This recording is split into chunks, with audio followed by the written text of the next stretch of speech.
Si tu aimes les animes un peu.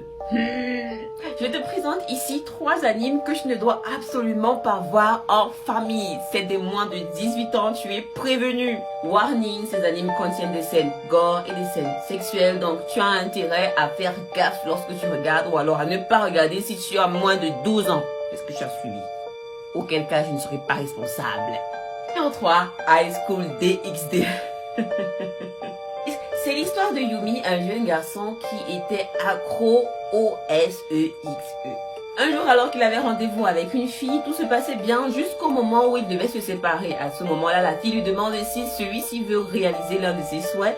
Alors qu'il pensait que ouais, il devait enfin embrasser la fille. Non, la fille lui souffle à l'oreille. Est-ce que tu veux mourir pour moi? Et c'est là que tout commence. Sans trop spoiler, il va devenir un démon avec un seul objectif, celui de servir la famille Gremory. Et je vous assure que dans cette série, les scènes, my god, c'est du début à la fin, c'est-à-dire qu'il n'y a même pas un épisode où vous n'allez pas être rassasié, rassasié, essoufflé, parce que vous êtes complètement assailli de tous les côtés. Ce n'est pas un hentai, c'est un anime normal, c'est un truc de dingue. Numéro 2, Yosuba no Sura. En fait, je ne sais même pas si j'ai le droit de parler de cette série, honnêtement, parce que ça m'épuise. Ici, il s'agit d'un slide of life. L'anime est constitué uniquement de 5 épisodes, si je ne me trompe pas, et chaque épisode a une histoire indépendante des autres. Donc quand je dis indépendante, c'est pas totalement. On retrouve les mêmes personnages avec pratiquement la même histoire, le même conducteur. Et la vraie histoire, en tout cas celle que je crois, est la dernière, celle du dernier épisode. Où c'est dingue. Ce sont des jeunes enfants qui font du n'importe quoi. C'est pas un hentai. Honnêtement, il y a une vraie histoire derrière. Ça m'a fait pleurer, littéralement. J'étais en larmes à la fin parce que tout au long de la série, t'as des scènes façon et tout. Mais tu regardes parce que oui, il y a quand même l'histoire normale qui t'attire et que t'as envie de comprendre ce qui va se passer par la fin.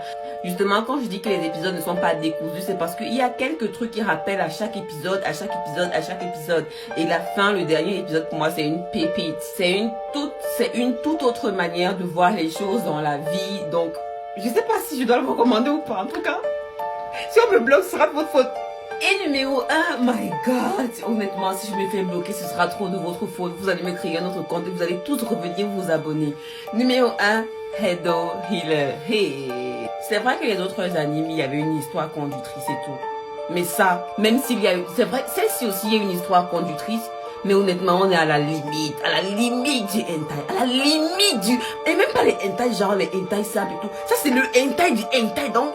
Tu vois, dans la team hentai, il y a les hentai des hentai. Les hentai des hentai des hentai. Voilà, on est à la limite. Bon, c'est l'histoire de Kearu, un jeune guérisseur, un faible guérisseur, qui après avoir été maltraité, abusé, drogué pendant des années à cause de son statut de faiblesse, a réussi à acquérir le pouvoir de ses détracteurs. Ce chose qu'il a fait, il a décidé de se venger. Et pas de la meilleure des manières, my god. En fait, tu es tiraillé entre plusieurs sentiments en même temps dans cette série. C'est une dinguerie. Mais quand même, j'ai quand même regardé jusqu'à la fin parce que c'était quand même bien. Je sais pas comment vous expliquer. Allez seulement regarder en tout cas. Je suis Mikasa237 pour vous servir. Abonnez-vous pour plus de fun.